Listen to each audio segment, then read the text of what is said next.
Taste the Daily. Cuddalore மாவட்டம் பன்ருட்டி அடுத்துள்ள காடாம்புலியூரில் பொங்கல் பண்டிகையை முன்னிட்டு அனைத்து நாட்டுப்புற கலைஞர்கள் சங்கத்தின் சார்பில் கலை திருவிழா நடைபெற்றது. விழாவிற்கு தலைக்குளம் சிவகுமார சுவாமிகள் தலைமை வகித்தனர்.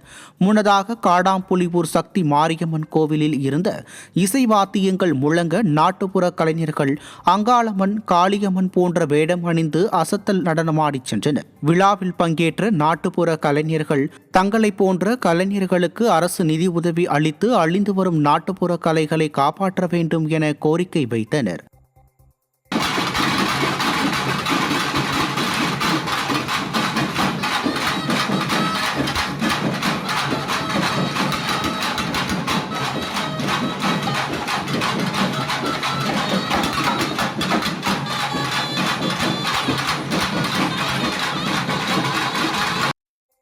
இதையும் மீறி நாங்கள் எங்களுடைய கலையை வளரணும், எனக்கு கலை வாழ்த்தணும் அப்படின்னு சொல்லிட்டு நாங்கள் கலைக்காக நாங்கள் ஆடிட்டு இருக்கோம். எல்லா இடத்துலையும் அரசாங்கம் எங்களுக்கு நிதி உதவி அதிகமாக கொடுக்கறது கிடையாது. அதே மாதிரி எங்களுக்கு நிதி உதவி கொடுக்கணும்னு நாங்கள் கேட்டுக்கிறோம். 6 மாதங்கள் மட்டுமே வேலை இருக்கும். மிச்ச மாசங்கள் வேலை இருக்காது, வீட்டில் இருப்போம். எங்களுக்கு நிதி உதவி எந்த மூலியமா ஒதுக்கிறது கிடையாது. எங்களுக்கு நிதி உதவி ஒதுக்கணும் அப்படின்னு அரசாங்கத்தை நாங்கள் கோரிக்கை வைக்கிறோம். திருப்பத்தூர் மாவட்டம் வாணியம்பாடியில் சாலையை சீரமைத்து திறந்து வைத்த அதிமுக சட்டமன்ற உறுப்பினருக்கு பொதுமக்கள் மற்றும் வணிகர்கள் நன்றி தெரிவித்தனர். வாணியம்பாடி சிஎல் சாலையில் இருந்த தரைப்பாலம் 2 மாதங்களுக்கு முன்பு பெய்த மழையால் சேதமடைந்தது. இதனால் அப்பகுதியில் போக்குவரத்து பாதிப்பிற்குள்ளானது. இந்த சாலையை உடனே சீரமைத்து தரக்கோரி அப்பகுதி மக்கள் கோரிக்கை விடுத்த நிலையில் அதிமுக சட்டமன்ற உறுப்பினர் செந்தில்குமார் சாலையை சீரமைத்து மக்கள் பயன்பாட்டிற்கு கொண்டு வந்தார். அவருக்கு அப்பகுதி மக்கள் வெகுவாக பாராட்டி நன்றி தெரிவித்தனர். திருப்பூர் மாவட்டம் தாராபுரம் அருகே பொங்கல் பண்டிகையை முன்னிட்டு குண்டடம் வாரச்சந்தையில் 2 கோடி ரூபாய்க்கு மாடுகள் விற்பனையானது. குண்டடம் வாரச்சந்தைக்கு காங்கேயம், தாராபுரம், ஊதியூர், மடத்துக்குளம், பல்லடம் ஆகிய பகுதிகளிலிருந்து மாடுகளை விற்பனைக்காக கொண்டு வந்தனர். கேரளா, கர்நாடகா, ஆந்திரா ஆகிய பகுதிகளிலிருந்து வந்த வியாபாரிகள் மாடுகளை வாங்கிச் சென்றனர். கடந்த வாரத்தை விட இந்த வாரம் மாடுகள் வரத்து அதிகமாக இருந்ததால் விலை சற்று குறைந்து காணப்பட்டது. கடலூர் மாவட்டம் ராமநத்தம் பேருந்து நிலையத்தில் அடையாளம் தெரியாத பெண் ஒருவர் அருகில் இருந்தவரிடம் 1 மாத ஆண் குழந்தையை விட்டுச் சென்ற சம்பவம் நிகழ்ந்துள்ளது. மினி பேருந்து ஒன்றில் கைக்குழந்தையுடன் ஏறிய 20 வயது மதிக்கத்தக்க பெண் ஒருவர் பெரம்பலூர் மாவட்டத்தை சேர்ந்த பார்வதி என்ற பெண்ணின் அருகில் அமர்ந்துள்ளார். பின்னர் இயற்கை உபாதையை கழிக்கச் செல்வதாக கூறி பார்வதியிடம் குழந்தையை கொடுத்துவிட்டு சென்றுள்ளார். அந்த பெண் நீண்ட நேரமாகியும் வராததால் அதிர்ச்சியடைந்த பார்வதி அங்கிருந்த போலீசாரிடம் விவரத்தை கூறி குழந்தையை ஒப்படைத்தார். குழந்தையை விட்டுச் சென்ற பெண் குறித்து விசாரணை நடைபெற்று வருகிறது.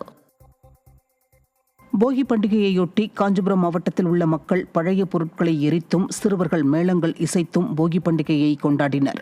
காஞ்சிபுரம் மாவட்டம் மற்றும் அதன் சுற்றுவட்டார கிராமங்களில் அதிகாலை முதலே பழைய துணிகள், பொருட்களை வீட்டின் முன்பு எரித்து பொதுமக்கள் குடும்பத்துடன் கொண்டாடி மகிழ்ந்தனர். சிறுவர்களும் மேளங்களை அடித்து தங்கள் மகிழ்ச்சியை வெளிப்படுத்தினர். இந்நிலையில் காஞ்சிபுரம் மற்றும் அதன் சுற்றுவட்டார பகுதிகளில் அதிகாலையில் திடீரென மழை பெய்ததால் பொருட்கள் எரிப்பது தடைப்பட்டு புகை மூட்டம் குறைவாக காணப்பட்டது.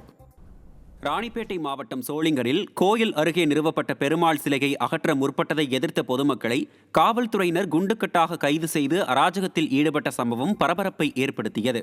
சோளிங்கரில் உள்ள ஸ்ரீ லட்சுமி நரசிம்ம சுவாமி திருக்கோயில் தக்கான் குளக்கரை அருகே சனிக்கிழமை இரவு பக்தர் ஒருவர் 9 அடி பெருமாள் சிலையை நிறுவினார்.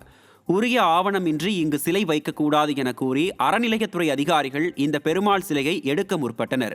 அப்போது அதற்கு எதிர்ப்பு தெரிவித்த 30க்கும் மேற்பட்ட நபர்களை விடியா திமுக அரசின் ஏவல் துறையினர் குண்டுக்கட்டாக தூக்கி கைது செய்து வேனில் ஏற்றியதுடன் பெருமாள் சிலையையும் பொக்லைன் இயந்திரம் மூலம் எடுத்துச் சென்றதால் அங்கு பதற்றம் நிலவியது.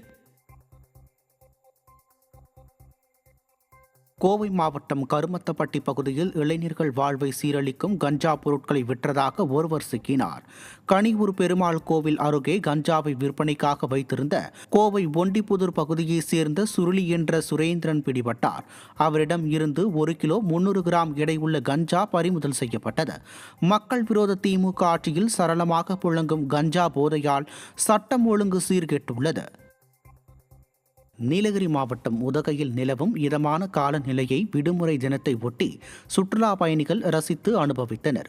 ஞாயிறு வார விடுமுறையை ஒட்டி உதகை அரசு தாவரவியல் பூங்காவிற்கு தமிழகத்தில் உள்ள பல்வேறு மாவட்டங்களில் இருந்து மட்டுமல்லாமல் கேரளா மற்றும் கர்நாடகா உள்ளிட்ட வெளி மாநிலங்களிலும் இருந்தும் ஏராளமான சுற்றுலா பயணிகள் வருகை புரிந்துள்ளனர். நீலகிரி பூங்காவில் உள்ள கண்ணாடி மாளிகை மற்றும் புல்வெளி மைதானங்களை கண்டு குடும்பத்துடனும் நண்பர்களுடனும் புகைப்படங்கள் எடுத்து கொண்டாடி மகிழ்ந்தனர். கடை வீதி அருகே தீயில் எரிந்து சேதமான வீடுகளின் குடும்பத்தினரை திருச்சி மாவட்ட செயலாளரும் முன்னாள் துணை மேயருமான ஜே ஸ்ரீனிவாசன் நேரில் சந்தித்து ஆறுதல் தெரிவித்தார். சித்துக்கண் மாரியம்மன் கோவில் பின்புறம் உள்ள குடிசை வீடுகளில் கடந்த வெள்ளிக்கிழமை தீப்பற்றி எரிந்தது. இதில் வீடுகளில் இருந்த பலவிதமான பொருட்கள் தீயில் கருகி நாசமாகின. இதுகுறித்து தகவல் அறிந்த அதிமுக திருச்சி மாவட்ட செயலாளர் நேரில் சென்று பார்வையிட்டு பாதிக்கப்பட்ட குடும்பங்களுக்கு ஆறுதல் கூறியதோடு நிவாரண உதவிகளையும் வழங்கினார். இந்த நிகழ்ச்சியில் கழக நிர்வாகிகள் பலர் பங்கேற்றனர்.